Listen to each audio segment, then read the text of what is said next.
that this is a fight we can win because we have a history of winning such fights, because of our collective resilience and determination.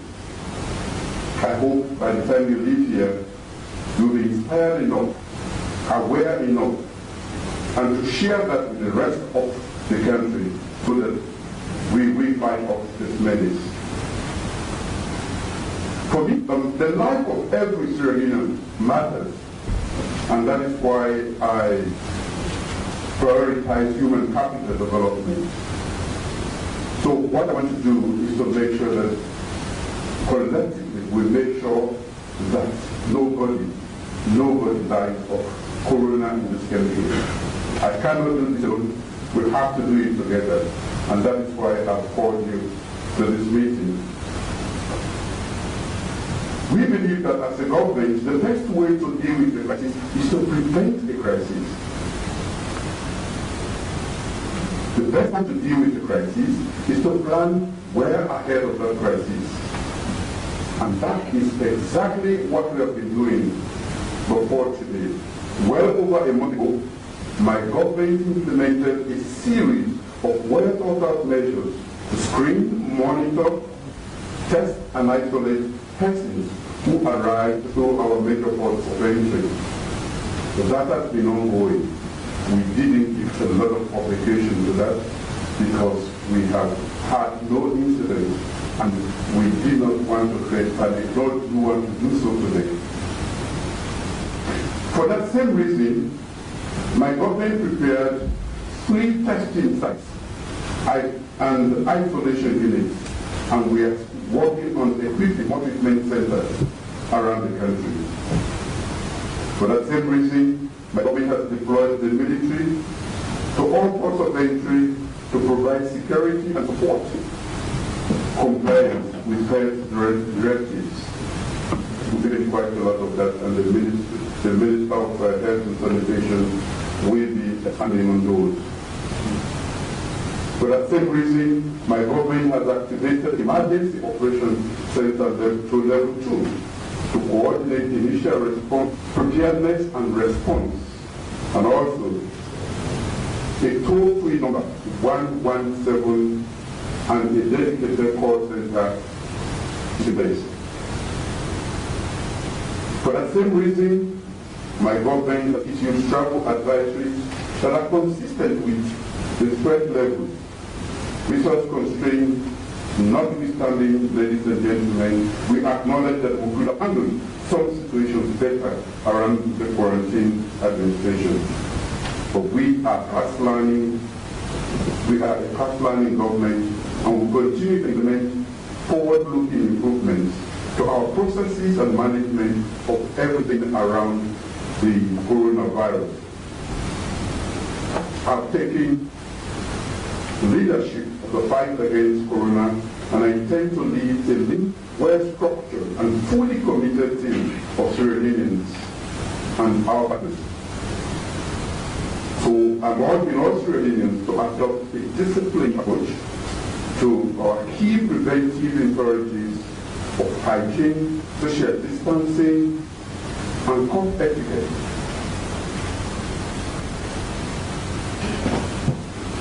At this time, we do not see reason for us to be panic or a lockdown.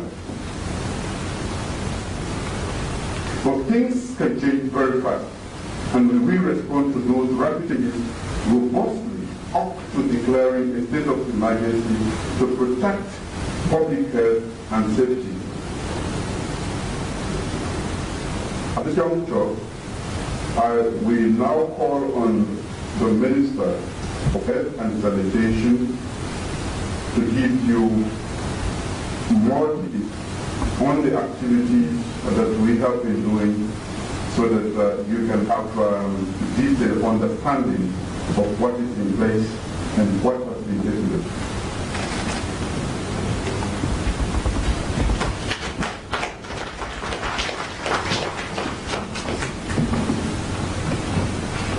Your Excellency, President, Vice President, Chief Minister, Colleague Minister, members of the board, floor, distinguished ladies and gentlemen. You have been informed that Africa should prepare for the worst. Let us take Sierra Leone as a country. Our people are exposed to malaria. We are exposed as well to other bacterial infections. Hepatitis B is on the up. HIV is also quite significant. What we are saying is that the level of immunity of our people drops with age. Not surprisingly, by the time we get to our age, more people tend to die. What we see there is that Sierra Leone will find it difficult to handle a disease of this nature. Because the President has clearly highlighted that we have handled a disease that is more prevalent. The mortality rate of Ebola is over 40%. To date, the mortality rate of coronavirus is under 5%. What I'm saying is that the collective responsibility of care is Sierra Leone. We know what to do and we can get it right. His Excellency clearly highlighted that we have activated the Emergency Operations Center. For us to feel comfortable that that center is indeed working well. A month and a half ago, 2 months ago, we were exposed to Lassa fever. This is of a scale of a range similar to that of Ebola. We lost one, after which all those that we are infected or at risk was put in place for all, and we did not lose any in country. That center has been activated in all its forms: surveillance, laboratory, case management, operations, logistics, in all its forms. But before now, the state of preparedness in Sierra Leone was not zero. Sierra Leone is one of 2 countries in Africa that have the capacity to test for coronavirus. Now, many more countries will have that capacity. But our people have been exposed to the skills of how to run it, even before its arrival in the country. Currently, we have 3 doctors in Brazil that should be coming in that are now fully trained of how to treat the disease as well. Those, when they come, will escalate that and expand that not only to the medic, not only to doctors, but to other leaders and carers in the medical industry. We have existing tests, as I speak, of around 35 per 1 million people. As I speak, in country, we have 35 per 1 million people. This is above a large number of countries. It was highly that the US, at the incidence of this disease, divided by 1 million people by tests. We still need a lot more. Therefore, we meet with friendly countries to see if we can get a bit more. But we are not as at zero. Because of the vigilance of the Sierra Leone board, we have already tested 13 people in country. And these are done in the 3 facilities simultaneously as one of the outdoor readings. So we are comfortable that all those have been said. Recently, a Liberian that turned out positive in Liberia came in a flight that transited through the airport. In that flight, we had 11 Sierra Leoneans that came off after 1 day. And so the rest assured that full contact tracing has been done for those 11. Those that had slight symptoms, 2 of them, out of the 13, we have already tested. Of that group, 3 are returning to the UK today. The others will continue to go. May I also heighten that last week we had 25 nurses from the Ministry of Health that went for an international conference in the UK. Even though as I tell you, we have come up with a cut-off point at all, yet on arrival they were put on self-quarantine. And as of now, they have already spent a week on consistently being monitored. There is vigilance, but there is not fear. There is vigilance, but there is not fear. People would say, close hospitals. People would say, in fact, close down the borders. We want to urge that it is believed that the elderly of the lower restrained from being able to be infected by it.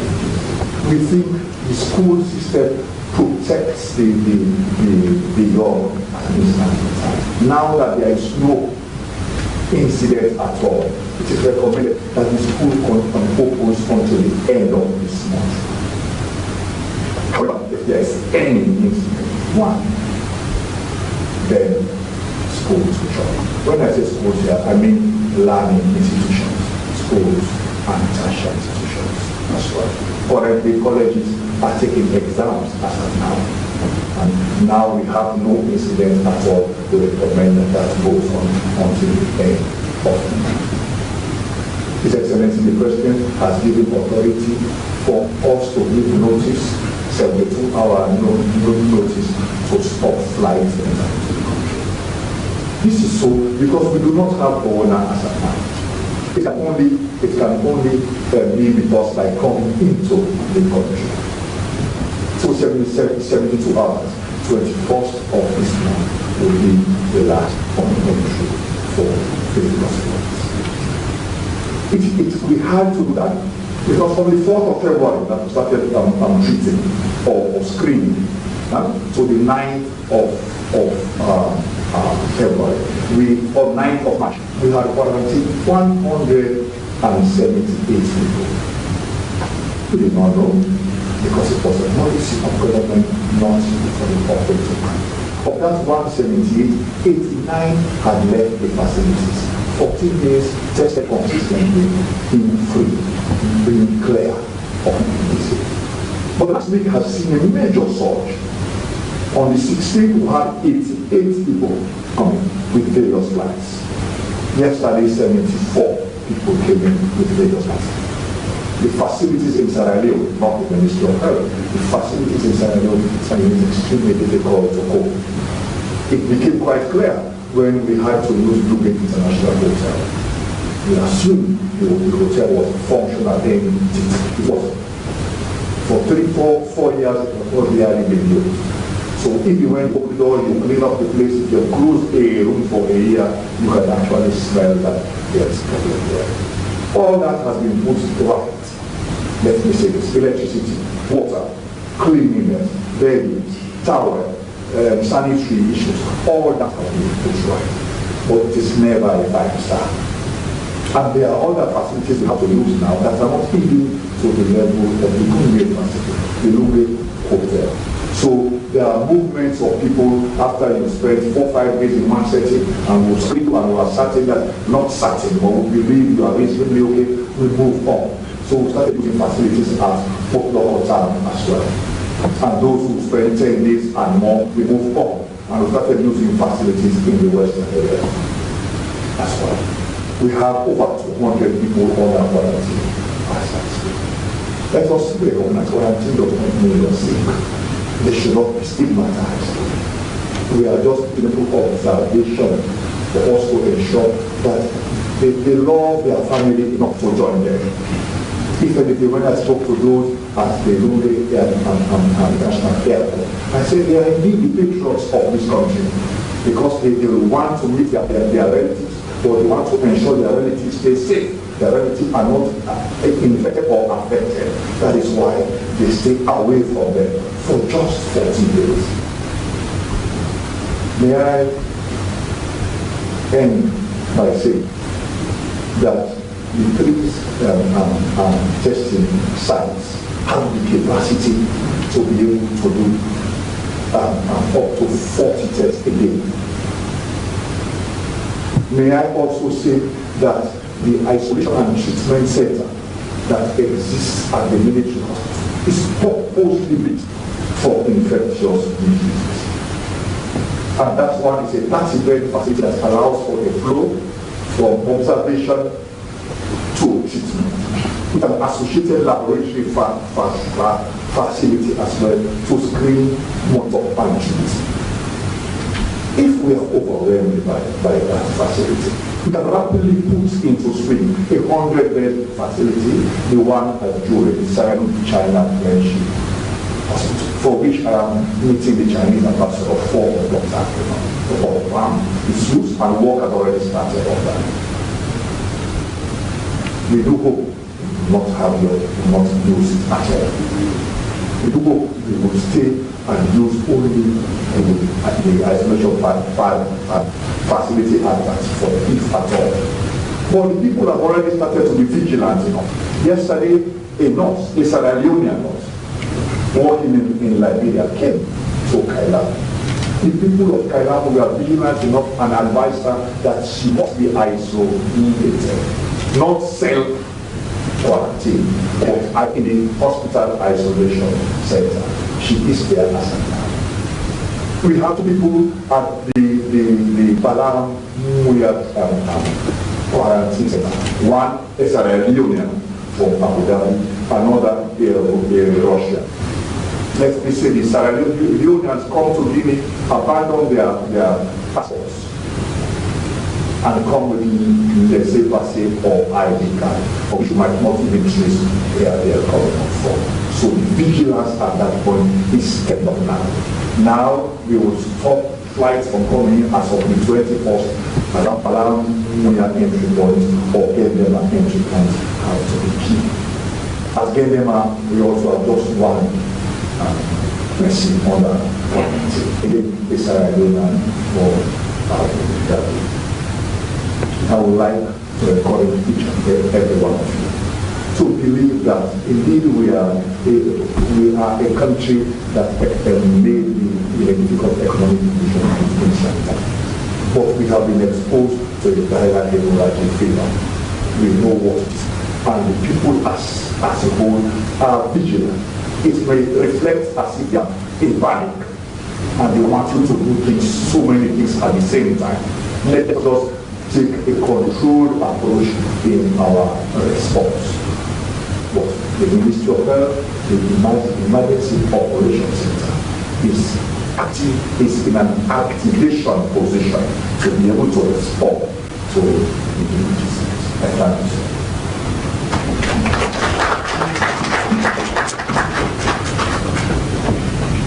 Thank you very much, the Honourable Minister of Health and Sanitation. We do not need to summarize what you've said. To go straight to the next speaker. Earlier I said that when the G7 met, they said that the virus also poses threats to the economy. So on that note, I will now invite the Minister of Finance to give short remarks.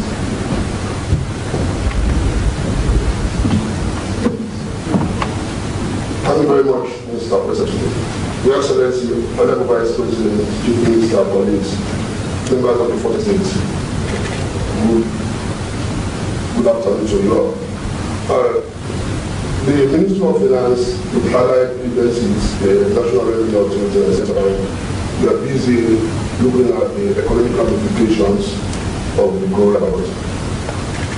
Even before we get the first outbreak, already we have started experiencing potential impact of it. It's quite a difficult exercise. It's not a question of writing it up, but you really have to play with the numbers. The more the things are and see what it means. The next impact, the fiscal cost of infection, control, preparedness, for isolation and treatment and related interventions in the health sector. We have to pay for the prevention. As we speak now, we've already started spending, and we expect to spend to scale up our spending. So that's the direct impact. The other impact is it disrupts a lot of economic activities. Our modeling shows, for example, that the growth for this year was estimated at 5.1%. We expect that to drop to 3.8% by the end of the year. Maybe before we go our first hit, if the situation continues like that. Then all sectors are going to be affected. I just need to highlight services sector. The services sector include the tourism sector largely itself. And you know what tourism means to this country, the hotel has explained to you an INT, and the workers are going to be sacked. When hotel INT, it seems we are not getting GST from those hotels. I will come to the specifics on revenue streams, but that's going to be affected. Overall growth in the services sectors is projected to drop 2% from 5.1%. In the budget, we projected 5.1% to the level. Our government projections is 2%. Transport will drop from 5% to 2.5%. I don't need to bother with details. I will share this information with you so that you can really see how this was, how the coronavirus is going to impact on the economic growth. But the important aspect I want to stress on is on revenue. Total import-related revenues, including import duty, import GST, withholding income taxes on import, are on downward trajectory from January to mid-March. Between January 2020 and March 2020, import-related revenues are projected to drop by at least 30% for this quarter. China, one of the CIO's major trading countries, has import-related revenues declined from 37 billion in January 2020 to a projected 16 billion in March 2020. That is a 56% decline. With Europe, another major trading partner, being the main epicenter of wealth, it is obvious that the overall adverse impact of import revenues will be huge in Sierra Leone. Preliminary import duties are projected to decline by 25% from an original projections of 852 billion to 639 billion for 2020. The related revenues including royalties and fisheries, timber levy, and mining royalties.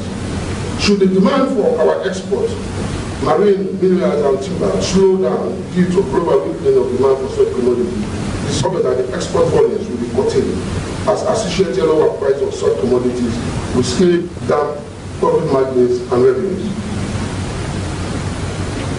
Should the global pandemic last for a few more months, it is widely projected mining royalties licenses are likely to decline by 42 billion or 13%. Overall GST, domestic and import GST is projected to decline from 1.2 trillion originally projected to 960 billion in 2020, representing a drop of 22%, absolute terms 481 billion. The airlines are going to be affected. They are not coming, they are not going to be coming from that. And even the ship lines, another TSA that is seriously getting by the global pandemic is a fleet levy collected by Sierra Leone Maritime Administration. This is expected to decline by 12 billion. Another wise PD, when companies close down, redundancies take place, pay-as-you-earn tax will be affected. So that's another revenue to be affected. Overall, projection by the NRA, given the quarter one revenue performance, suggests a total revenue loss of 293 billion or 4.5% for 2020. However, should we consider any potential slowdown in the economy due to extended periods of prevalence of the virus across the globe or in Sierra Leone, the authorities are estimating as high as 885 billion loss in domestic revenue, originally projected for 2020. That means the projected revenue for 2020 in the budget of 6.5 trillion will drop to 5.6 trillion. These are the preliminary figures. But I should say that we are working closely with the IMF and the World Bank to farm out this figure. But these are figures generated from our own models in the Ministry of Finance. So the impact on inflation is clear.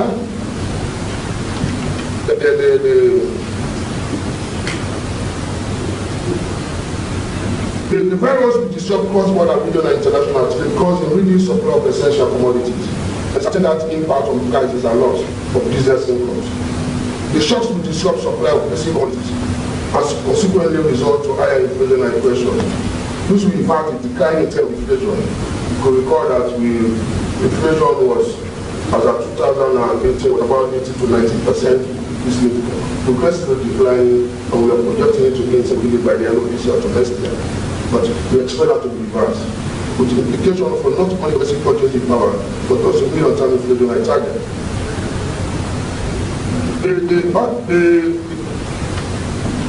Now, mindful about all these things, what we've been thinking, we've done the analysis completely, we're putting up programs together as a government. This is going to be ratified by cabinet and subsequently parliament if it has to require extra budgetary spending.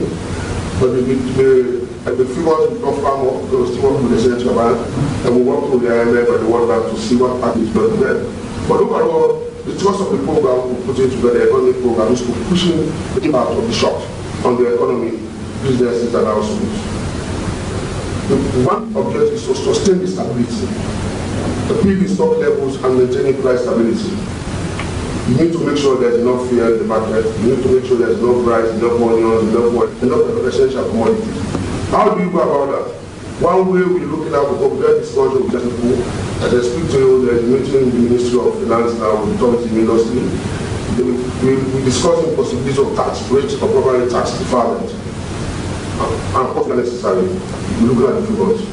We have to defer taxes for some businesses and allow them to import big volumes to avoid short.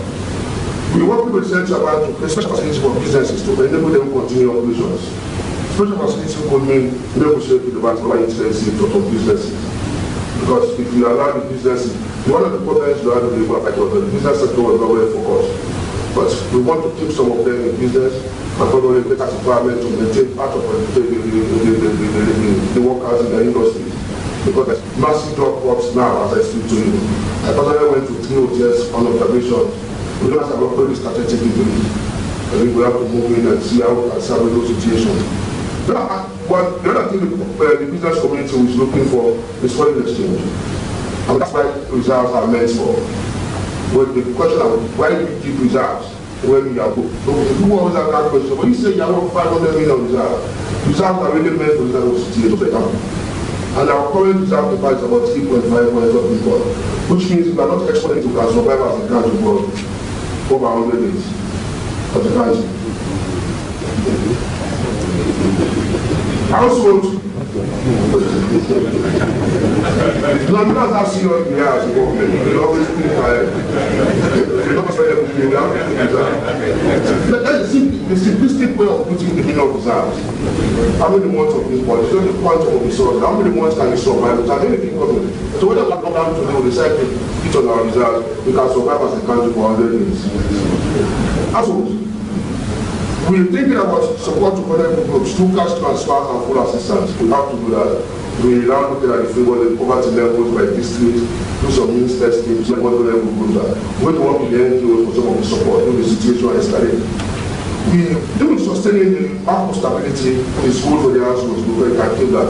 Then we have to do some quick investment in what we do and enable basic growth infrastructure across the country, because that's going to enable people to income. And I'm pleased to report that the IMF, the World Bank, and even the African Bank are now working on facilities to support our country. So what our revenue loss we expect to get, we may compensate for it from some of the external resources we do. But we're putting the full economic pressure we present to the partners and subsequently to Parliament where necessary. So ladies and gentlemen, it's going to be very difficult. We understand the challenges, but we will try our best to make sure those salaries are paid. We keep government operations to the various month. We'll make some savings from, not too much savings from the ban on extra travels, but at least we'll be able to make some savings. But it's not going to be easy. It's a big fight. It requires good health. It requires school. Let us take and it will fight. Thank you.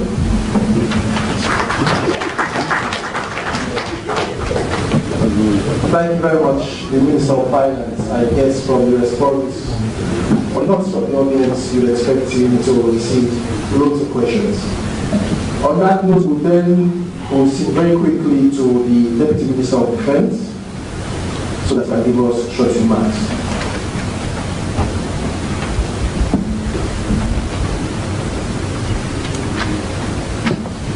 Your Excellency, the President, Honorable Vice President, the Chief Minister, Ministers, Deputy Ministers, government officials, members of the Fourth Estate, ladies and gentlemen. Sir, before I go straight to my update, let me take this opportunity to report that my boss, the Minister of Defense, met for upcountry last week to address troops, especially those deployed at the border, and also to sensitize them on the corona issue. As part of our commitment to national development, the Ministry of Defense and the Arts Lab support to our current situation builds around the need to deploy a dedicated, sizable force structure of an initial size, which is around 400 personnel to conduct health security vigilance and monitor strict compliance along common borders with Guinea and Liberia. The desired end state, as alluded by His Excellency the President, is to prevent spread of coronavirus into Sierra Leone. And as a ministry, we are already supporting Ministry of Health and Sanitation and other border management agencies in this direction, like SLP, the immigration officers, and also OMS. With hindsight, we have revamped our state of readiness to deploy across the country at short notices. And in this vein, our rapid deployment, isolation and treatment facility is already activated and undergoing preparatory training.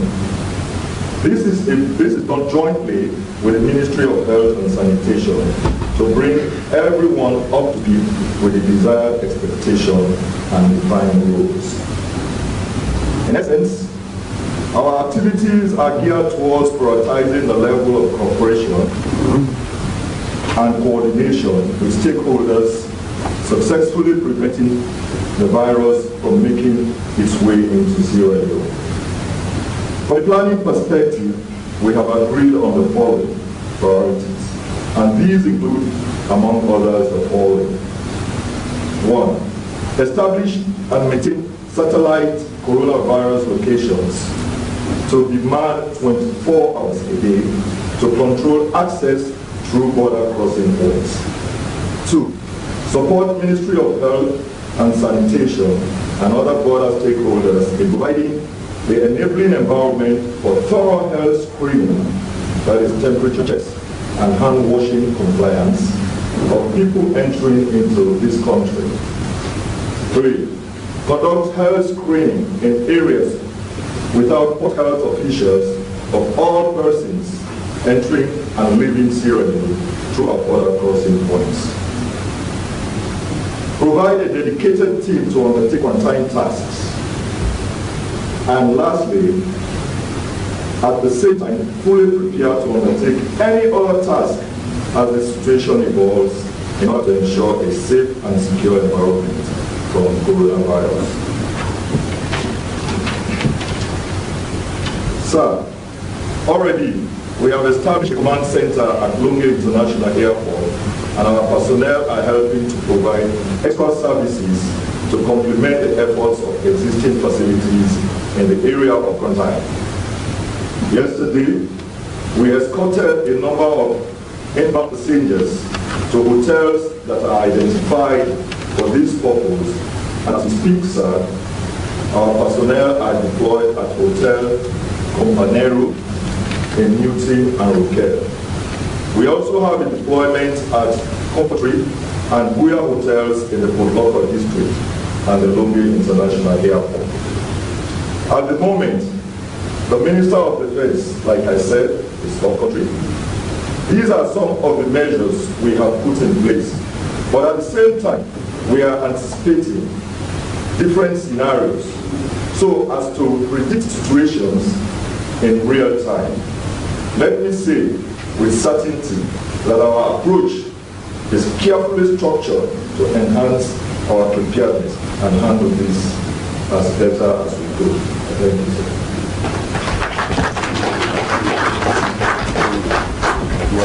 Thank you very much, Deputy Minister, for such a short and explicit remarks as a true military man.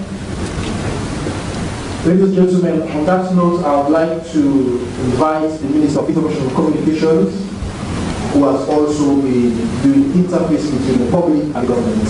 The Minister.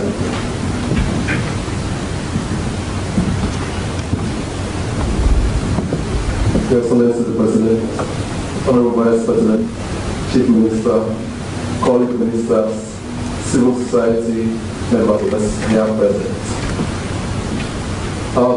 You could all see we have journeyed far. His Excellency, who is leading the response efforts, is a former military person. I'm told in the army, they believe that the day of planning is different from the day of battle. That is what Amma as an idol says in her book, The Dilemma of the Ghost. So a lot of work has gone into this, and we have not recorded cases because there has been internal vigilance, a lot of work behind the scenes. So, as Minister of Information, we have midwifed a process that has now been consummated fully. A consolidated information and communications, crisis communications interface committee has been set up with clear terms of reference. One of the terms of reference of this committee includes disseminate decisions and actions from the Ministry of Health and Sanitation, Public Health National Emergency Response Operations Center to the public through the media. Ensure correct and agreed messages from the Ministry of Health and Sanitation and partners on public health events are disseminated to the public in a coordinated manner through the media. Develop a holistic COVID-19 communications and information dissemination strategy. Ensure targeted messages are disseminated in a coordinated manner to reach those targeted in the interest of promoting message dissemination. Convey a transparent image of the Ministry of Health and Sanitation and its activities in international and local media. A communication strategy plan that was developed after commission of the committee is already being implemented, and thus far the following have been done. Daily radio and television engagements are happening to ensure that the general public is adequately briefed about everything coronavirus. Jingles are now being aired on both radio and TV stations in local languages across the country. TV messages in Creole have been produced and currently aired on all TV stations in the country. Posters and brochures have been produced and are being distributed across the country. FDAs and others in Twitter already should have this. Meetings have been held with various salient stakeholder groups, including the interreligious council, which happened yesterday, just so that because they have quite a following. We met with them yesterday on the offices of Madam Deputy Minister and the Integrated Information Crisis Communications here. We have also, over the period, been able to meet with motor drivers and bike riders union so that they too can be part of the response. Markets, marketplaces and other people are also being engaged. We recognize that in a fight like this against such a hydra-headed monster like coronavirus, we need to activate all our response mechanisms. This is an area of social media, and therefore we have not let that flank open. Following series of engagements we have been having with that outfit, we have now collaborated to work on promoting Sierra Leone's responsiveness. The following have been agreed. The official Facebook page of the Ministry of Information and Communications has already been vetted. It has been verified by Facebook, authenticated, and enhanced security. It has been given a badge and enhanced security provided for it. The essence is that nobody can fake it, nobody can own it. It now becomes the official clearinghouse for all COVID-related information from Sierra Leone. So once we get information from the Ministry of Health and Sanitation, we will post it there. The other bit, all Sierra Leonean related posts relating to coronavirus will be posted to all Sierra Leoneans subscribed on social media platforms managed by Facebook. That is on Instagram or or Messenger, whatever. Once we post it there, they're going to push it to all Sierra Leoneans, subscribers, and those who are across the world. Again, to curtail fake news, the ministry's Facebook page, like I've already mentioned, will be made interoperable with this app. We are going to have a dedicated, that is already done. We have had a dedicated phone line now, interfacing with Facebook, their various platforms, so that they have things like call to action, daily analytics to be done, and they can give us that statistics of key issues that Sierra Leoneans around the world are asking for. So, this one, the significance of this is that we are now able to deal with issues of fake news and deep fakes, because it will totally address that. I think that was important to mention. While on this, let me also note that there have been rumors from nowhere that nurses or healthcare workers were going into schools to vaccinate people. Many schools, the school system was slightly disrupted in parts of the town and some places in the northern province. I want to dispel these rumors. There are no ongoing vaccinations, and we call on school authorities to remain vigilant and to ensure that they make the school environment safe and enabling for the kids to continue to go to school. Because it's already been established that during Ebola, there was no school kid ever, in the course of school, ever contracted the disease. So we believe the school still remains a safe place to go. That is why we are not shopping at the circumstance. We have all seen the doom and gloom situation almost presented by the budget. But this is a government with a human face. We have our own version of stimulus. A whole lot of interventions are now being done and now being contemplated to ensure that there are cash transfers, there are other mechanisms put in place to ameliorate the challenges of the times. This is not peculiar to Sierra Leone. But one thing I can say is the fact that not many African governments are thinking of giving this thing a human face. Because government for us is about putting the people at the center and for everything we do. So this has already been in place. Our facilities are quarantine centers, like the minister mentioned. Being quarantined is not a presumption of being sick. We simply want to ensure that we take all necessary precautions in the interest of the passengers themselves and the wider public, including members of their family. So we are trying as government to ensure that we uplift the facilities to the best of our ability. So already we are having conversations with our staff to see if we can have limited wider facilities in those places. Because that is what is going to restrain families from trying all their efforts to get the contact with loved ones when they arrive in the country. So thank you so very much. We'll continue the engagements, and I'd like at this point with the level of excellency to recognize the presence of committee members here, Ransford of IRN, Dr. Spencer, Yimas Domsey, who is really the interface between us and Facebook, and a whole lot of others, too plenty to be named. Thank you so very much. This is call to action. This is a war cry His Excellency has heralded. We must all play a part, stand up and be counted. Thank you very much. God bless you. Thank you, Minister of Information. You will see the difference between the Minister of Information and the Minister of Defense. The way that the approach. From our end, I think we've given you a lot of information. So I'd like to graciously invite Dr. P.K. Mwana to preside over the questions and responses session. But may I also reiterate that we have to focus the questions on government preparedness for the coronavirus. Thank you very much, Mr. Press Secretary. I'd like to reiterate the ground rules. May I stand on all existing protocols? I'd like to reiterate the ground rules. Sound your ring is off. No inappropriate comments or conduct. One question per journalist. And we will give I think we'll give preference to journalists. All of the persons are viewers who will listen to you for later. We'll take 3 questions per set, and the procedure is really very simple. If we identify you as the person who's going to ask the next question, announce your name, your press house or your affiliation, and then ask your question. Your question must end in a question mark. Must end in a question mark. And in addition to that, it has to be simple, not complicated, not loaded. So don't ask too many questions in one sentence. If you do, we'll answer the first one.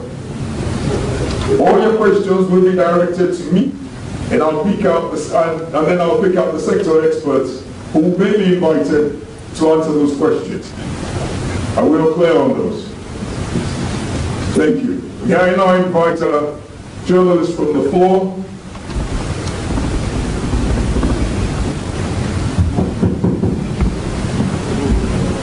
Journalist first, please.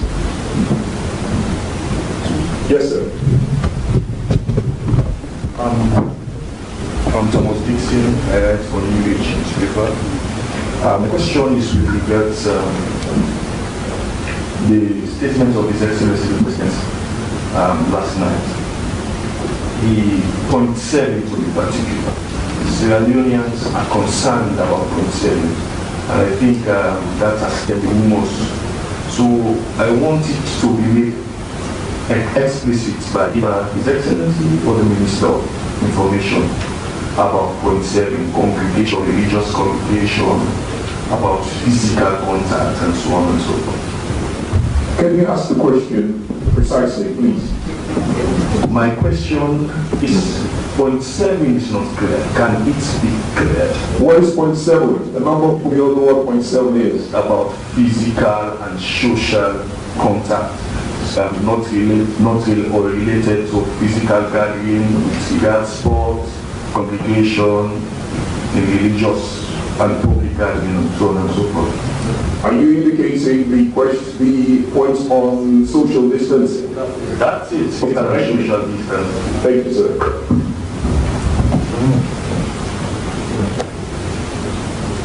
Yes, sir.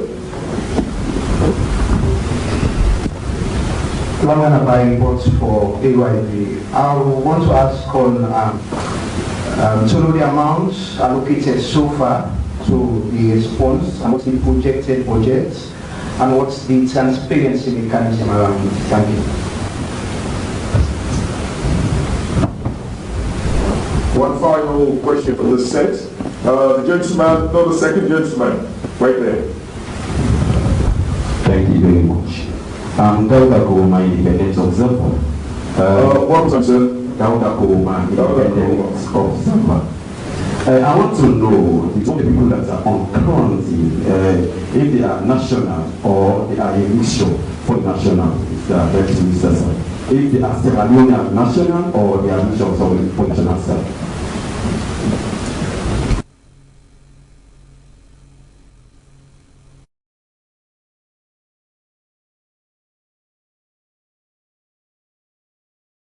My name is Patrick Salia from Freetown, where we cover the impossible or untold stories.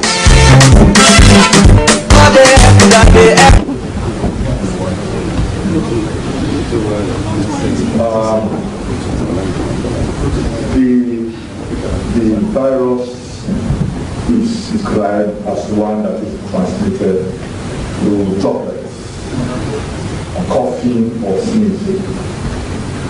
It is also assumed a distance that could be traveled effectively would be about 3 feet. Hence the social distancing is for you to be about 3 feet away from the other. It has been explained that as of now, because of what it's 100 people. It is also believed that as of now, if I go to the mosque, for example, it's religiously correct for us to touch shoulder for shoulder in a straight line. So you are encouraged not to go to the mosque at all. You are encouraged to pray at home, you are at mosque or church. You are encouraged not to be involved in physical contact, sweat exchange, as body fluid might also transmit disease. So to be at the beach playing football, could. We are not saying it is, saying could be. So whichever mode that you think would really affect you is what His Excellency was trying to explain. in point 7 about social distancing. We have to do the quarantine. Indeed, when we earlier started from February 4th, and we were using China as the epicenter, the bulk of the people that were quarantined were Chinese. However, by March 9th, that moved on to Italy, South Korea, and Iraq. But it's quickly changed to include USA, UK, etc. So rather than name the countries, we moved on to people would be quarantined if you are coming from a country 50 or more incidents. So we do have all nationalities now in the system. We have given opportunity, however, to embassies to create their own quarantine center, which we go and inspect, we go and confirm they are manned by the Sierra Leone military or the police. Our health personnel go and take temperatures, we provide your food and we keep them together. So that opportunity was given to some organizations and embassies. So if you have taken up that opportunity, Thank you very much, Mr. Minister of Health. May I invite the Minister of Finance to respond to the question by Mr. Lamar regarding money and accountability mechanisms. Thank you very much, Mr. President. One assurance I can give is a very responsible government. And it is very transparent. We are not going to allow money to be given to the President to listen to the Minister of Health, as it used to be. This time around, everything is gone through the budget. The Minister of Health had made initial proposal for the past weeks of $1.3 million initially. I'm pleased to report that we have acted very responsibly. As I speak to you, I'm very respectful of the $200,000 for the Minister of Health. And it's within the health budget set for 2020, which is not subject to yet. He's working on a response plan. They are finding out the figures. They can give me the correct numbers based on scenarios. What happens in order to increase to this? Because you may not be spending on treatment, but when you have a case, you have to treat. Then expect your work. That will definitely require parliamentary approval. So, no worries. Parliamentarians should not be worried. You are not going to spend any money that has not been appropriated. What I'm doing now is charged against Dr. Louis budget. Thank you. So far, we've not spent up to $200,000. Thank you very much, Mr. Minister of Finance. May I now invite people to ask me the second set of questions. I'll take the gentleman in white first. Mr. Kamal from the Health newspaper. His Excellency the President, your government has put many precautionary measures in place to combat the coronavirus in the event of its outbreak in the country. How effective are these measures going to be implemented, given that in terms of implementation as a country? Thank you very much, sir. Yes, sir. The gentleman at the back.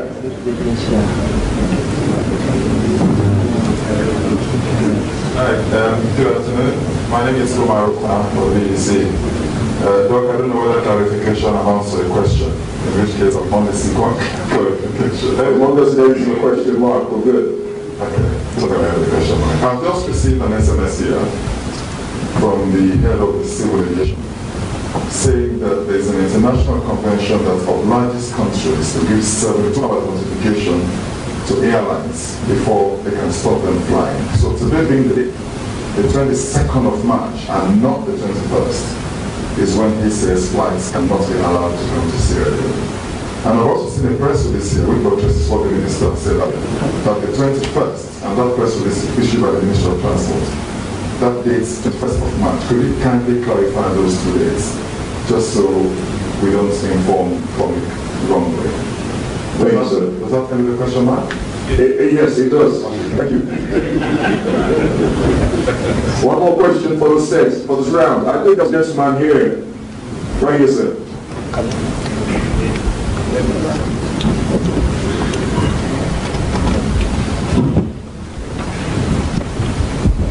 One Kaba, I write for our code newspaper. Mr. Minister for Health, you said 35 familiar people to different facilities that they are available in the country. I mean, we want more explanation on that. What do you mean by familiar people treatment facilities? Let's clarify that question, yes? I think the correct statement was about 35 out of 1 million people can be tested. There's capacity for 35 out of 1 million people to be tested. Yeah, okay, right. Well, sure. So, I think all 3 questions are for the Minister of Health. Mr. Minister of Health, please.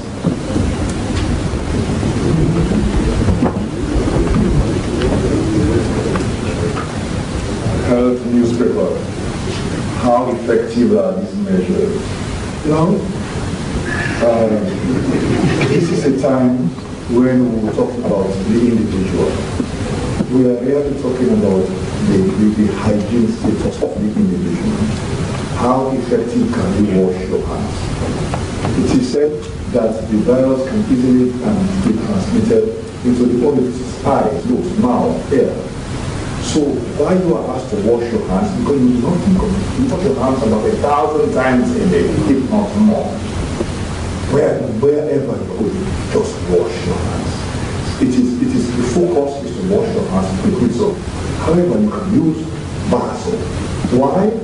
Because if you are talking about a laundry soap that you do not use regularly, there is a possibility after a saponification for that to remove some bacteria if you are not using it regularly. But if you are using it regularly, that will not be so. If you are using medicated soap, one with Dettol, just 1 chlorine molecule. You try Chlorcaban, 3 chlorine molecules there. Then you are certain of what you are using. So use the soap with trichlorcaban or triclosan. You are there. Huh? Or do it regularly. If somebody washes your hands, you know a dentist washes his hands about 3, 4, 5 times in an hour. A dentist, all of you assume yourself to be a dentist and be washing your hands as often as possible. With regards to the Umar Fukara's question, actually the notice came out yesterday. And the 72 hours cut-off is on the 24th. Flights will come on the 24th. That will be the last day. That flights will come. But the notice was issued out yesterday, not today. Umar Kaba, tests are mainly done by PCR mechanism. And these tests, there are times you need to do a standard call. If I'm testing 50 people today, I can do one standard call and test all those people. If I'm testing one per time, I have to do standard call for that one. So if you go to Ramsey and you are told, come on a Friday for a test, it is because they batch test and do it. But we cannot afford to wait for the corona. We have to do it as and when you can. When we say 35, 500 and there are 7 million people, then you're talking about 208 tests. But in fact, we do have close to 400. But the rest you use now for your standard calls. Okay, so it is the tests we're talking about, not the testing facility. This is the actual test procedure that will have minimum of 35 million. And I'm saying more advanced countries have less at the incidence of the disease. More advanced countries have less. Thank you so much. Thank you very much, Mr. Mitchell. We'll take a final set from the press. And then we'll get to the civil society organizations. I'll take the gentleman back first. Utara is my name. I report for Radio Together. My question is about the suspension of flights. You know, judging from the Ebola experience we had in the past, and I've had President His Excellency say many times that tourism is one of your key priorities. You know, after Ebola, you know, it was very difficult, you know, to get flights, you know, to come back. And we don't want a situation where we are in let's say 2 weeks or 1 month down the line after Corona, these flights, they decided not to come to Sierra Leone. What do you do in situations like that? So how do you arrive at the decision of suspending flights to Sierra Leone? Thank you very much. We'll take a question from the gentleman in blue. Then we'll go on to the other section for a final question. Okay, my name is Ali Valika Shaba. I work for the news store. According to the Deputy Minister of Defense, soldiers will be already deployed at Genema, Leone International Airport, and Badamuya. Judging from empirical evidence, we have well over 44 secret crossing points. Are the soldiers going to manage secret crossing points? Thank you. We'll take one question from the other end. I think the gentleman, yes. Maybe we'll add a formal set of questions for journalists. Yeah. Thank you, sir. My name is Mohamed Musako, and I am from Congo.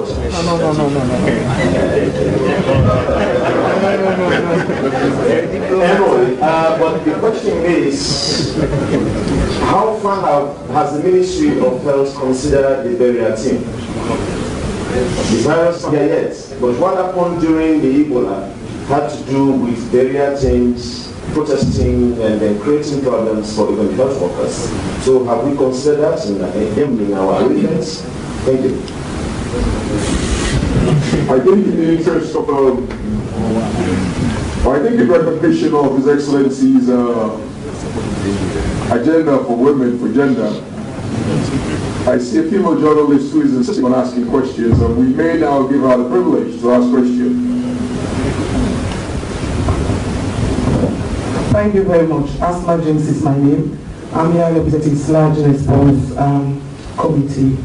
My question is, who is in charge of the money disbursed to for the preparedness? Is it that you have a committee set up, or the Ministry of Health, or the Ministry of Finance? Thank you.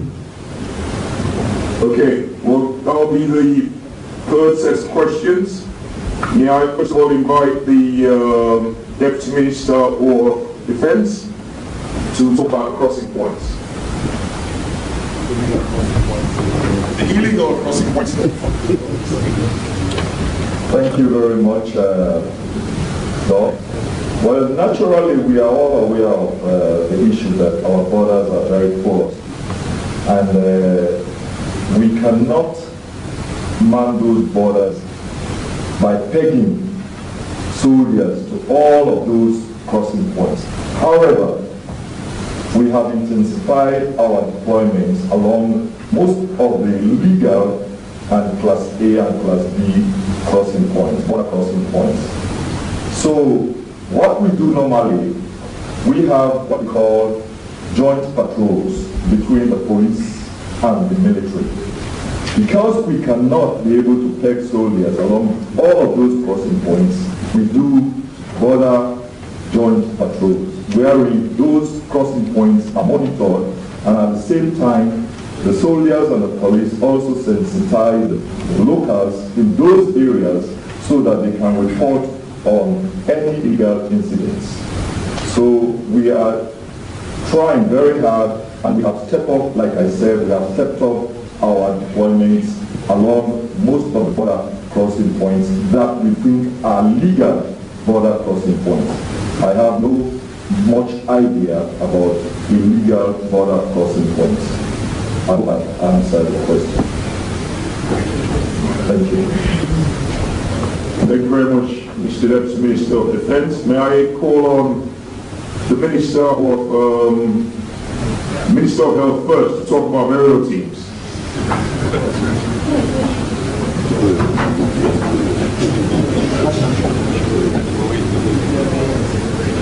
Burial teams. Well, we need burial teams.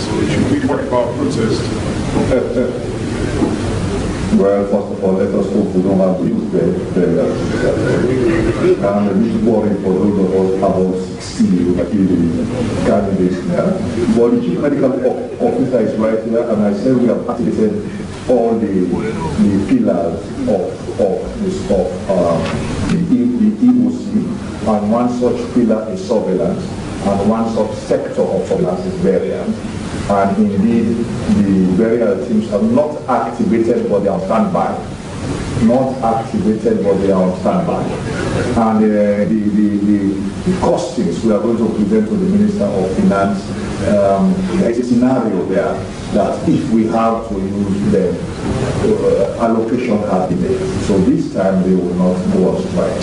Thank you so much. Thank you, sir. May I now invite the Minister of Information and Communications to talk about the suspension of flights and to say briefly who is in charge.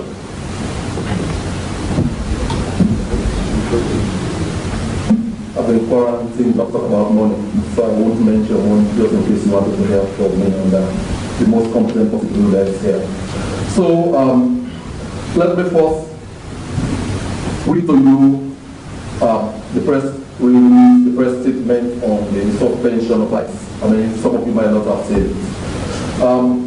This is from the Ministry of Transport and Aviation.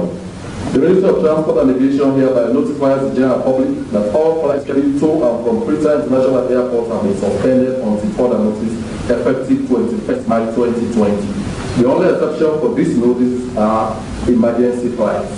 Because really in these situations we make emergency medical really should be direct.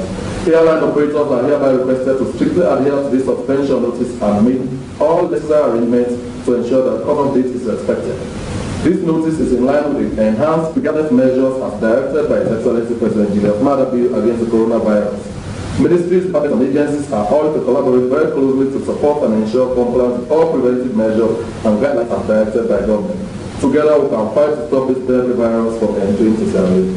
So like I already mentioned, this was issued yesterday. So normally what happens after that is a notam is going to be issued. They call it notice to airmen, which will be sent to IATA, the National Air Transporters Association, and the International Civil Aviation Authority. Once you send it there, everybody would have been so duly authorized. How did we get to the point of suspending flights? Well, we know I have not seen somebody come from Tombilly to infect anybody with corona. It's mostly been, passengers coming into the country through civil, by flight. So if you want to spend the time, I mean, this is global best practice. That is the first thing you do. You suspend flights, right? So that is what necessitated our actions. We worked very hard and we are lucky we have not had incident. We don't want to preside over one because we left some of our plants open. The audit, what are we doing to bring to have the flights with you? Well, the point is, flights are not like when you go to sell oranges.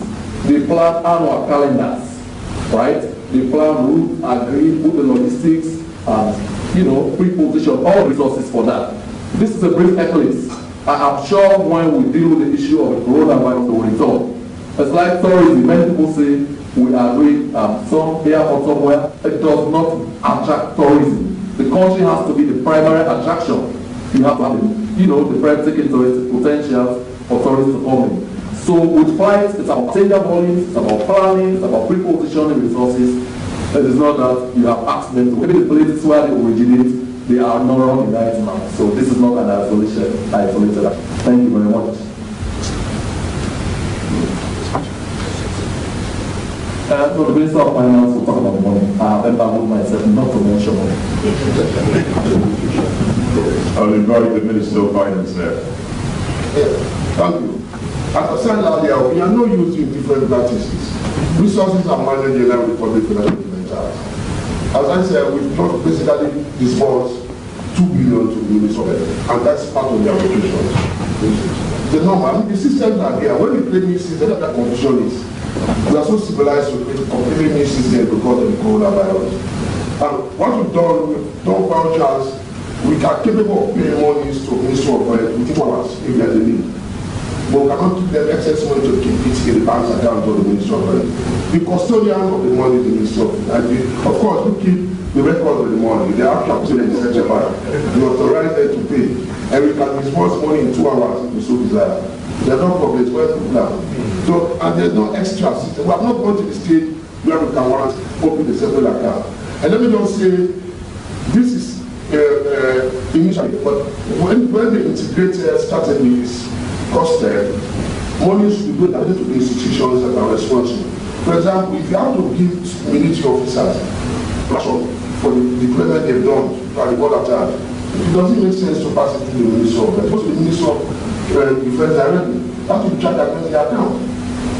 You know, so communications, the new resource, we send it to the Minister of the Commission. The other I go to the Minister of Health. It's not very good for me to pass it through several hours. That creates a problem. Thanks. Thank you very much, Mr. Minister of Finance. We'll take a final set of questions from the press. Final set of questions from the press. The gentleman in yellow, 5, please. I'm fine now.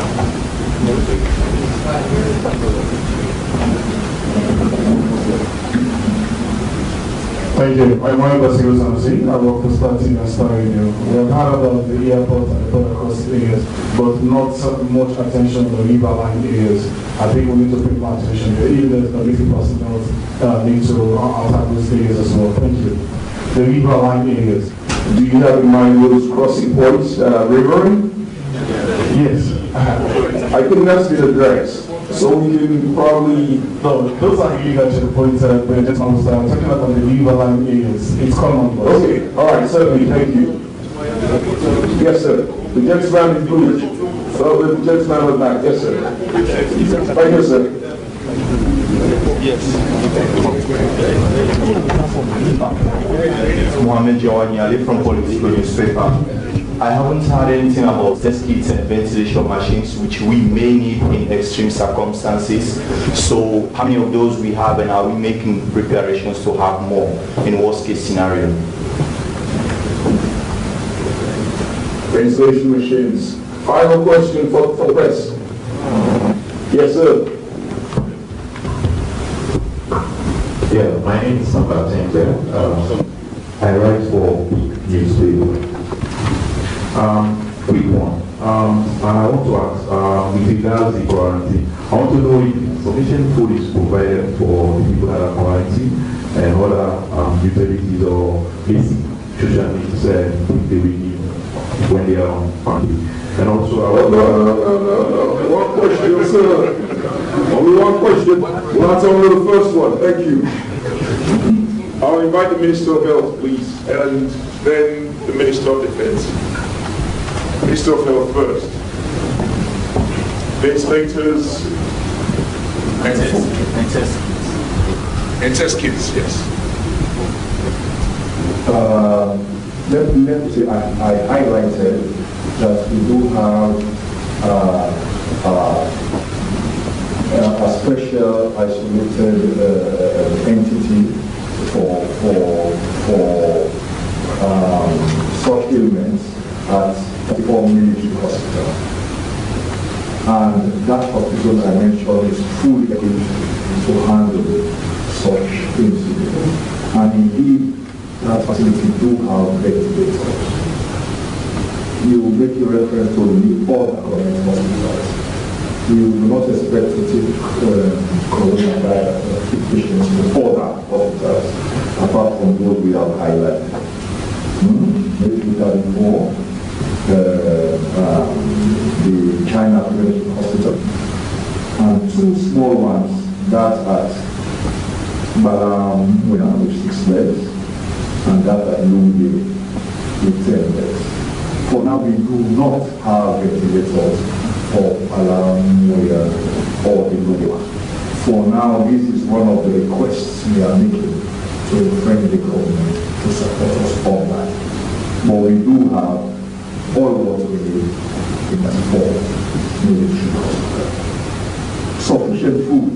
It's really difficult to talk about sufficient food. If you have gone to a boarding school, you will know what they call to double. And when a man is on quarantine, it's a lot. Yes, we are really doing our best to provide the food you see, we have been at more safely. You know, when you say lunchtime or 1 o'clock, and this hotel was not functioning fully, and we are now trying to get the hotel to come up to speed. There have been some time lapse. Food gets there 2:30 or 3, but getting better and better. Thank you so much. No, you don't. May I invite Minister of Defense, please? Riverine areas. Yes, we are fully aware that movement does not only take place on land or air, but also by sea or rivers. So in that light, we have already tasked our maritime wing to continue and intensify their patrols, and also we are managing some key landing points, which we call 4 observation bases in the maritime domain. So we are aware of that, and we rest assured that that area has been taken care of. Thank you. All right, now we're done with the press. If you're a pressman, you'll ask a question. All the CSOs, we have only one set for CSOs. The man with the fez hat.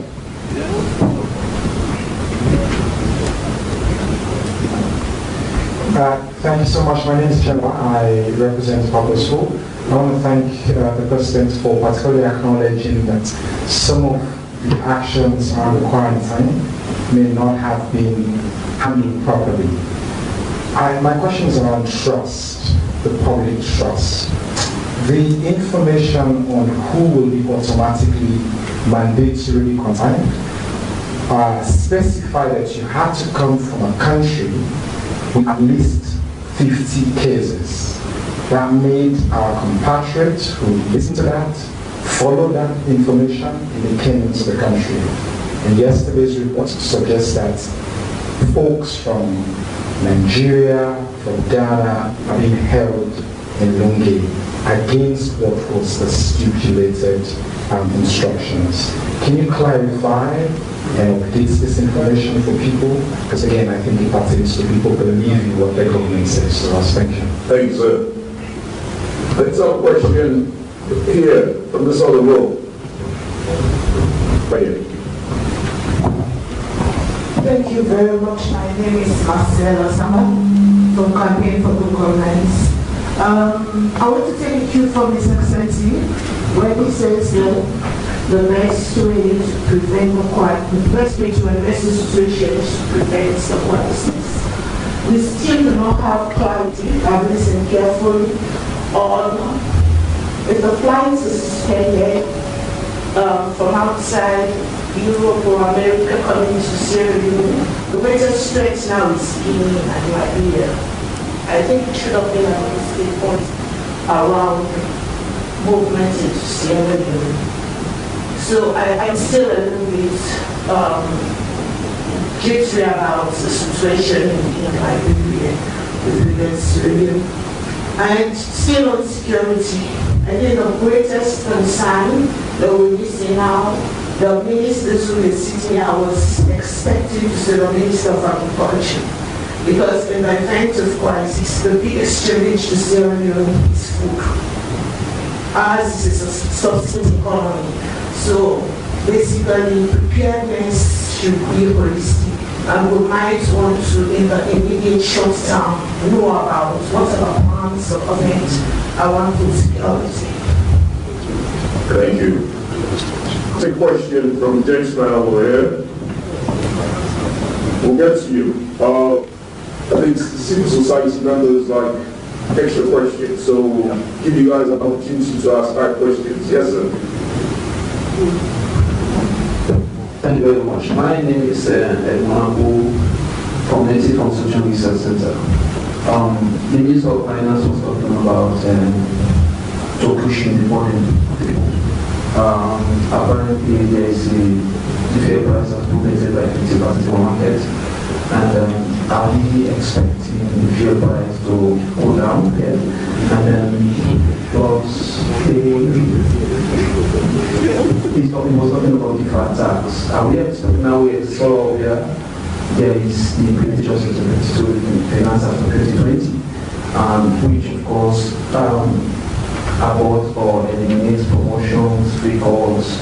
At the time that this transport communication is free, should be very, very much key, because the issue of social distance, touching working transport without taking full capacity. Are we expecting reduction in transport price, which will further reflect on the transport price protocol, and of course the tariff on boards, the reduction? I think you've had an opportunity to do about 10 questions in one, so thank you. We'll take the gentleman over there, and then you'll have the final question, I think. Thank you. I'm Alfonso Manley. I work for the Civil Rights Commission. Thankfully enough, the Ministry of Basic Education have activated school guidelines and supply and safety protocols. This has to do with wash facilities. I visited few schools yesterday. I want to know how best we can upscale wash facilities in schools. But the press release that came from the ministry saying no devotion is a good step in the right direction, and those measures being put in place. But without adequate wash facilities in schools, I'm afraid. So I'm appealing to upscale wash facilities in school. Thank you. Thank you. We have a final question. Would you like me to make it out for those? Thank you very much. My name is Moses Selo Mambu Jr., Head of Communications, CSO, on Service Delivery. My question.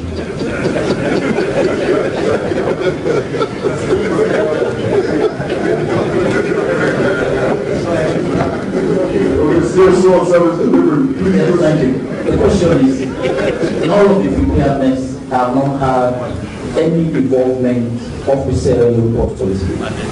And we know we are trying to secure Sierra Leone, and a lot of ships are coming into Sierra Leone goods that are coming from highly contiguous countries.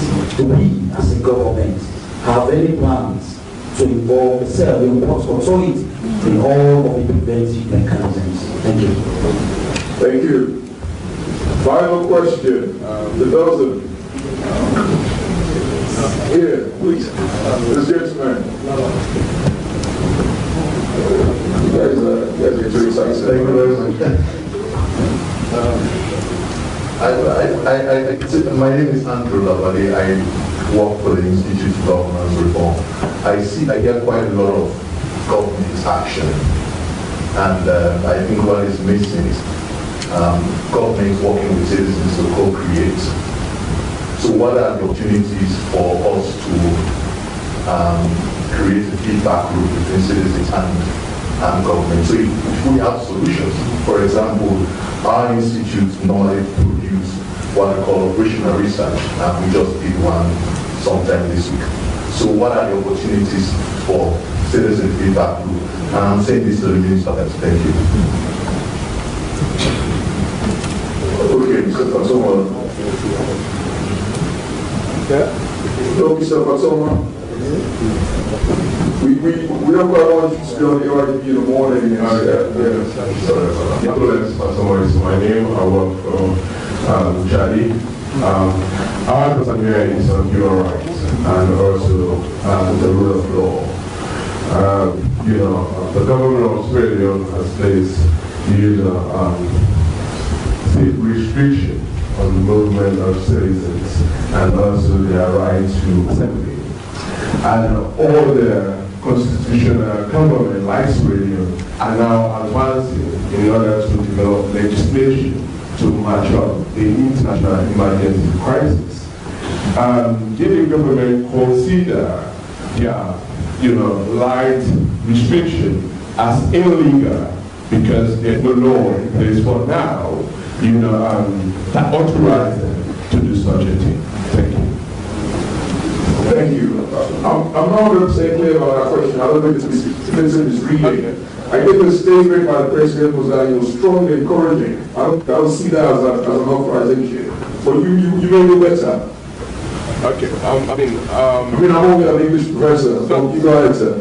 Sorry, it was an advisory from the government of Sierra Leone, and most of those advisory has been abided by the citizens of this country. You know, and so with that, you know, our people movement and assembly has been lightly restricted. All the constitutional governments, you know, across the globe are now putting legislations in place to meet the emergency crisis at present. That's my question. Thank you. My question is... All right. So first we'll take the question on public trust, the travel advisory. And I'd like the Minister of Health to talk about that.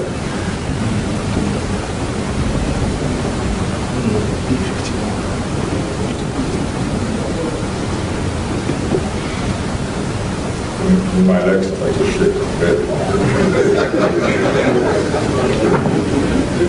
Mr. Barra, with regards to public trust, let me say, indeed you are right. The statement is that coming from countries with less than 50, you will be screened and then you are allowed to come. However, those that came with KQ flight, also or those that came with a flight, let me put it like that happen to have some people in that flight that were deemed to be positive. And we had some people that we did not allow to disembark. And the fact that they were deemed positive indicates that all those in that flight are to be quarantined. So without that interaction, all of them should have come to the country free. So indeed you are right, they will be screened and you will be getting them on quarantine as we go along. Okay? With regard to, I don't know if I'm the best person to answer that, the policy to include Guinea and Liberia. Really?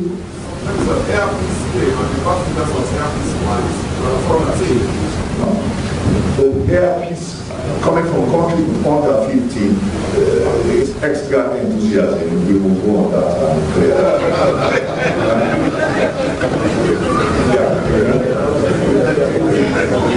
All right, we will clear that for sure. Under 50, they can't go. With regards to expanding this to not just flights, but Guinea and Liberia. You know, there was one case in Guinea. And that case is still under treatment. They have not addressed it yet. And they've also traced 250 contracts traced. That is doing very, very well. So we must get in by people that come land at all. Because there was no corona in Guinea before that practice. There was none in Liberia. In Liberia, there were those two, the EPA man and his domestic sisters. And Liberia is reasonably stringent in their as well. So for now, considering the food flow, coming through Guinea, I think economically we will lose a bit more than if we close the border and these things happen. With regards to flight, let us say some of these flights have already announced cancellation, not coming from us. Air Morocco has stopped. SM Brussels has given a day to stop. I think the only one was Air France, which somebody said they are also obligated to stop as well. I'm not sure. But we now know that the disease can only get by coming in. And I think our first step is self-preservation by protecting ourselves. So indeed, with regards to preparedness for food, I think keeping the border with Guinea open is a step towards preparation. We will urge all schools to upskill their facilities with regards to wash facilities. I mean, schools are paying fees per child, and we do hope to recognize that keeping the school, the hygiene status of children high is key. I think that's about it. Andrew, government, citizens, co-creation. I think there is somebody more competent to handle that. Okay, I'll now call on the Minister of Finance to talk about cushioning burden, fuel prices, the fat taxes, And a million other things that everyone wanted to ask. Yeah, thank you very much. I think what we are talking about is getting food on the table now. It's not about planting food. We're in an emergency situation. So the most appropriate person is the Minister of Health, Minister of Health. And I did say here that we have to stop them and stabilize prices through several measures. And one way to stabilize prices is to reduce the cost of doing business. Tax deferment is one, so that people will build more. That's the more reason why we cannot close borders with building now. I need to build in full. That's the more reason why we cannot stop ship now. Because we need to build our stocks. We have to invest strategically. Just crazy, they just close your seaport. How you get stock?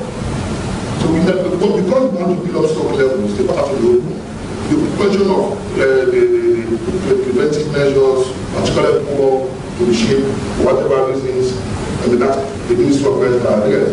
But for now, we're still expecting more ships to come with fear. We're still expecting additional shipment of food items, and the borders will remain open. So, with the medium term, when the situation escalates, then the issue of our culture will definitely be relevant. But there's really building stock of imported items. Fear price, the number situation is when the two guys are revised monthly. We don't know, so we have to wait until the end of the month to see the new figure. But we respond because the market price is right. The issue of finance act implemented, I know about the influence with the telecoms. The Ministry of Information is already dealing with those things. At any rate, this is not essential goods. We're talking about essential food items. The tax deferment for essential food items. Tomorrow we are not going to join the number of free calls for the number of services provided to this people.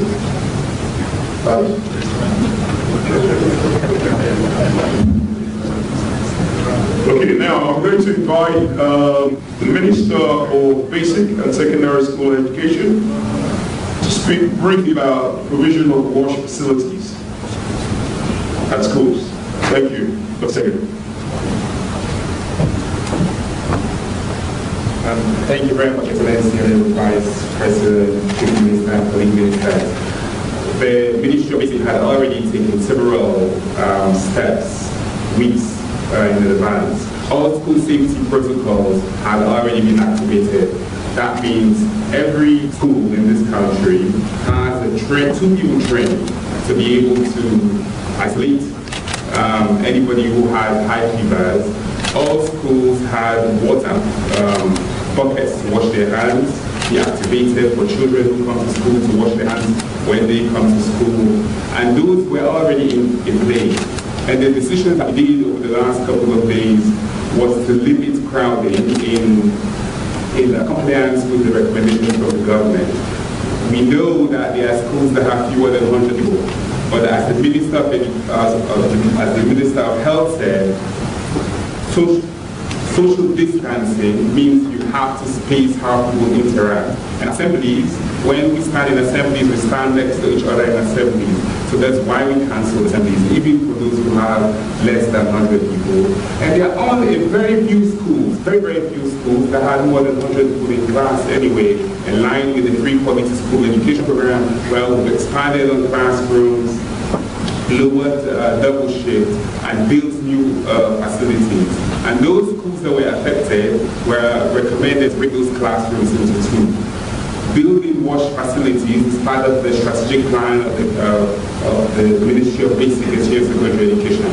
And we've already been building wash facilities in schools, and we'll continue to ramp this up over the next couple of months and over the as part of the medium-term national development plan. So this is in line with what we're thinking about. And just last week with Salvaco, who are expanding in multiple other cities across the country, we already have plans to bring water to the doorsteps of these schools as well. So thank you for the recommendation. We're already pursuing this, and we'll work with our partners to ensure the schools have increased water facilities. Thank you. Thank you, Dr. Senge. May I now invite the Deputy Minister of Justice to respond to the question more on human rights.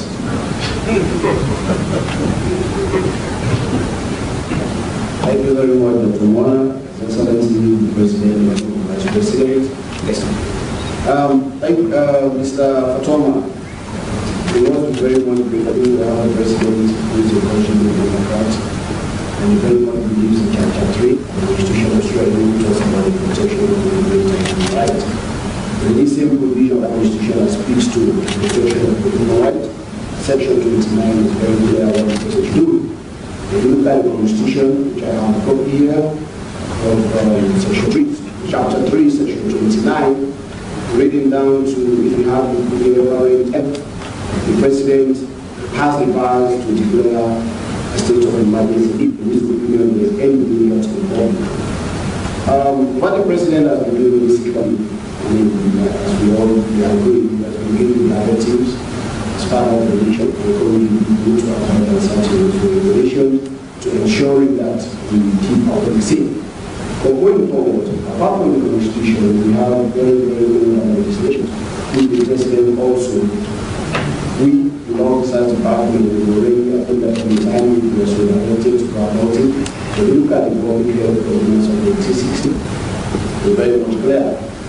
If you look at Section 34 and 37, that's only things the governor then and the President to make rules as to protect or prevent the spread of disease in the country. And 37 gives power to the Minister of Health to also add or subtract a disease that has been described in a particular ordinance as noticeable diseases. In 1960, we now have anything like corona or Ebola. In 1973, we now have last September. When last September broke out, that ordinance was made in 1973, and some people now have to add that September to spread the disease. 2018, the Minister of Health, the provision was also amended to add Ebola. Now, corona is not there as well. That provision to 37 gives power to the minister to also make that regulation for corona to be added as a local civil disease to prevent it. The only place that will use solidarity, as rightly said, we can call the president at this particular stage. So he has said it in the statement that we are observing the situation. We get to that information we need and we take it to parliament. Our parliament is session is there, national assembly we are on research for 21 days. That can be done as a matter of fact. And also like Chapter 3. And Chapter 3 that gives the right also means provision. The drafters of the Constitution where of the bigger situations of such and analyze it in time. In the circumstances, we understand the situation and what the president has been given the directives for the people and accept them to do it. Except if you want to be, I know Mr. Thomas, you are a very good advocate. The state of emergency situations where the democrats like our president will be very good to go together to everything in this country. So let's say thanks to our president for not getting to that point where and say the only place that we can be done all the issues for the law. Thank you very much. Okay, Mr. Mato, that's you still looking unhappy, but then I think the conversation will continue after this. This other question is going to be answered. May I now invite the Chief Minister, Professor David J. Francis, to respond to the question from IGR about government working with citizens and providing feedback loops. Thank you, Mr. Moderator. Just 3 quick points with response to Mr. Lamaloy's question. The first is the press conference itself. The mere fact that we are here directly answers your whole creation. But what I understand is the press conference is about collective ownership. Yeah, it's not just about hearing what the government has been doing or is doing. It's also providing that opportunity for you to have a feedback mechanism. You present your views, the government is able to take it into consideration. I think that is important. You call it co-creation. This is our collective ownership of the problems, solutions, and how we move forward. So that is what this press conference is really about, co-creation. The second is really about sport visit as well. It's about having first-hand experience. The president started with that leadership, visiting Leone to see the facilities, inspecting the protocols at the airport, but also as far as the border crossing point in Gambia. That in itself is about understanding the challenges, the problems, and the solutions, but also hearing firsthand what the people themselves say about the challenges they are facing and how government can respond. Also on our part, I visited Leone Airport and the facilities, the quarantine facilities. give that opportunity for me to see firsthand together with the team, the Minister of Health and his team. We're able to see firsthand what some of the challenges are that was able to feed into our responses to how we better manage the quarantine facilities themselves. The final point is really the social media responses and clips, etc. It's a very powerful response mechanism for the government. We see, we act, we respond, because then we respond to the people's views. And some of these social media clips are not cannot just be dismissed. We saw some of them about the quarantine facilities. When they were able to verify and we were able to act on it. So I'm sure this is the process of interaction, collective ownership or collective action to prevent the problem. Thank you. Thank you very much, Chief Minister. I will also at this point graciously ask you to come and include the remarks.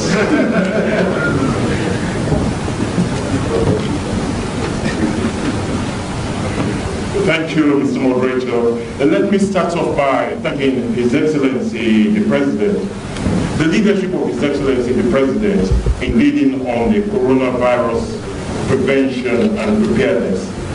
I'm sure you all agree with me. This is what visionary leadership is all about. You lead, you mobilize people, you bring people together to believe and inspire them that you can actually do it. This is what this press conference is all about. So I thank you very much, Your Excellency. But this press conference also demonstrates that the government is in full control and that the government is doing well. This is a global crisis. This is a national crisis. Government after government, clearly and globally, they have demonstrated that they are also challenging dealing with this problem. And speaker after speaker on the side of the government, let's be clear, they have demonstrated that the government is doing well and the government is in full control. So be rest assured that the government will not relent, that we will continue this video, and we will not be complacent. I think this is the point we want to really make. But let me also use this opportunity to thank the leadership of the Ministry of Health, the Minister of Health and his team. They have been fantastic. It's been a very stressful process of coordinating, working with interagency actors, the Ministry of Finance, the Ministry of Information and Communication, the Ministry of Internal Affairs, Defense, etc. But most importantly, the medical and healthcare services, the emergency operation centers, the airport and border crossing facilities and response team, etc. They have all been fantastic. I really want to use them to thank them formally for making this intervention and preparedness program really much more easier and less stressful. But I also want to thank the leadership of the Vice President and the Finance Minister. These are all resources.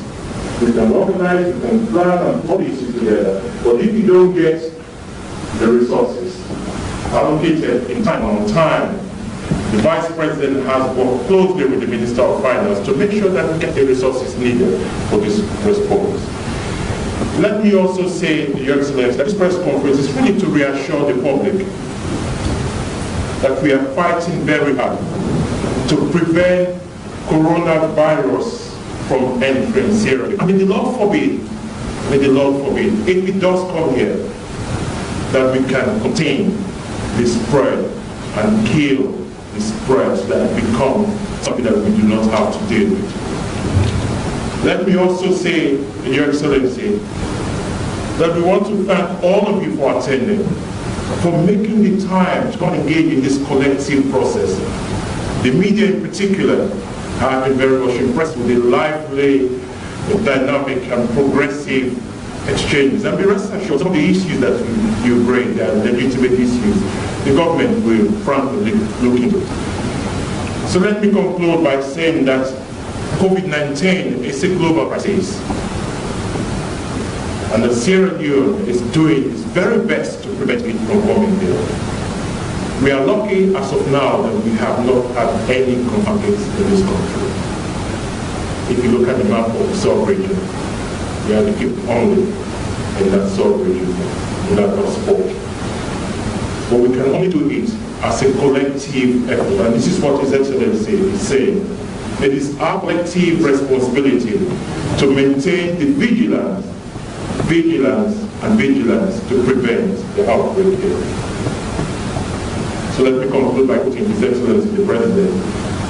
This is a fight that we must fight, and this is a fight that we must win. I don't have the Soviet Democrat barracks of Taoist man. I thank you very much. Thank you. Thank you very much, Mr. Chief Minister. Just to add to that, Mr. President, I want to, in the face of the crisis in the world, you have made a new record by being the first president to sit in the press conference over 2 hours discussion and coronavirus. Thank you very much, Mr. President.